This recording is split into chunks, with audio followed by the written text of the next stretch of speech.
A lot of software selection processes stop at the software fit stage and only ask a few questions around the implementation, which often has disastrous outcomes. For subcontractors, the implementation is as tough as $2 steaks. So if you fail to control the labor and fail to get a detailed plan, it is literally like going to the casino and letting the house decide how long you're going to sit at the table and how much you're going to bet.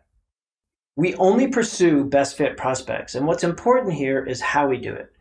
Now, client services attends almost every sales presentation, and of course they do the discovery. And while doing all that, they are completing an ongoing assessment in the background. Now watch this, I'm going to bring down a summary here, an example of it so you can see.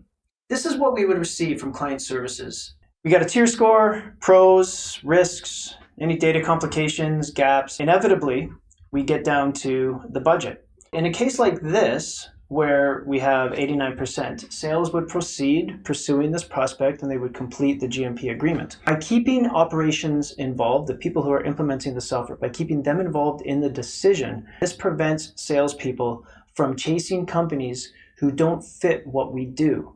And that is how we have maintained such a high rate of adoption. Now, point number 5 is where our serve and protect mindset really shines. In our GMP agreements, you will notice a list of safeguards. Now, why are these needed? Predatory contracts are running rampant right now. And these safeguards ensure that the trust instilled in the sales process is represented in the contract.